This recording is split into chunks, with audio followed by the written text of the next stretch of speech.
2 நிமிஷம் ஸ்டோரி கிடையாது, என் வாழ்க்கையை திருப்பிப்பட்ட ஒரு உண்மை சம்பவம். ரைட்டுங்களா? என் பேர் கண்ணபிரான், கோவில்பட்டியிலிருந்து வந்திருக்கிறேன். இந்த சம்பவம் நடந்த இடம் அப்படின்னு பாத்தீங்கன்னா விருதுநகர் மாவட்டம் சிவகாசி தாலுகா கவுண்டம்பட்டிங்கிற கிராமம். பஸ் வசதியே இல்லாத ஒரு கிராமம்.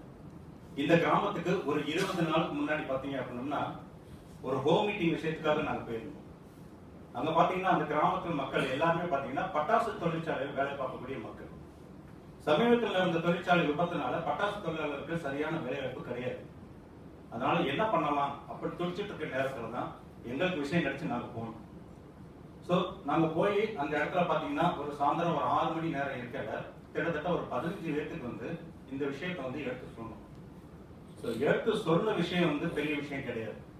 ஆனா முடிச்ச பிறகு என்ன ஆனது அப்படின்னு பாத்தீங்கன்னா இந்த கூட்டத்தை வேடிக்கை பார்த்துட்டு இருந்த ஒரு பொம்பளையால் வந்து என்ன பண்ணாங்கன்னா அவங்க வந்து கிட்டத்தட்ட ஒரு 3 வயசு குழந்தைய வந்து கொண்டு வந்து என் பையனுக்கு வந்து ஒரு பிரச்சனை இருக்கு, அதை உங்களால தீர்க்க முடியுமா அப்படின்னு சொல்லி கேட்டாங்க.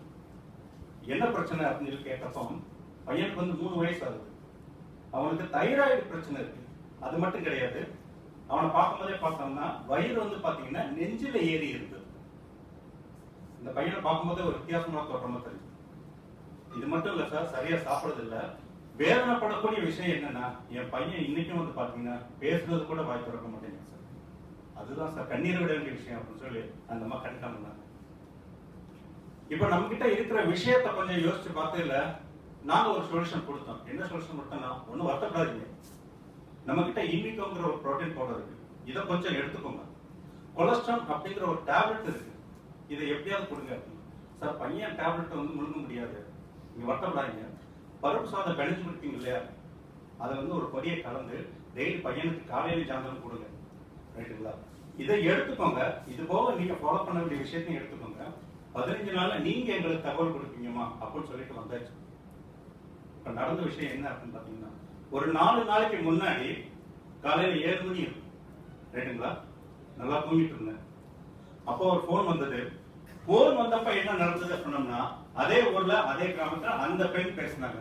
சார் என்ன ஞாபகம் இருக்கா, நீங்க இந்த மாதிரி கிராமத்துக்கு வந்தீங்க, என் பையனுக்கு ஒரு பிரச்சனை சொல்லி சொன்ன ஞாபகம் இருக்கா அப்படின்னு.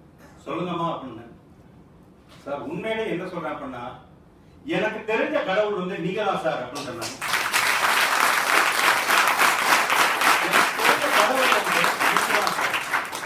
ஏன்னா அந்த அம்மா பேசலையே ஒரு பதற்றம்.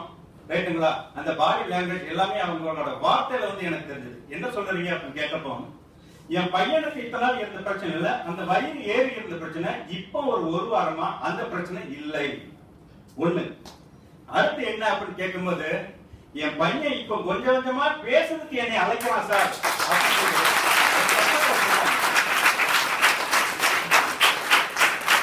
கிடையாது சார், எப்பவுமே சாப்பாடு வந்து வெறுக்கிறவன்.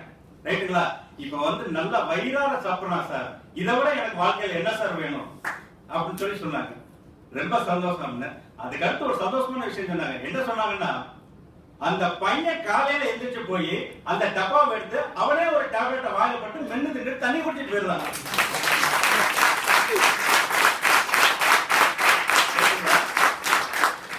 இந்த சம்பவம் தான் என்னை இங்க நிக்க வச்சிருக்கு இன்னைக்கு. அது வரைக்கும் என்னன்னு பாத்தீங்கன்னா வெஸ்டீஜ்ல இருந்து 1 கிலோமீட்டர் தள்ளி தான் இருந்தேன். இந்த 4 நாள்ல தான் வெஸ்டீஜ்ங்கிற உலகத்துக்குள்ளே நான் இந்த நிக்கிட்டு இருக்கேன். தேங்க்யூ.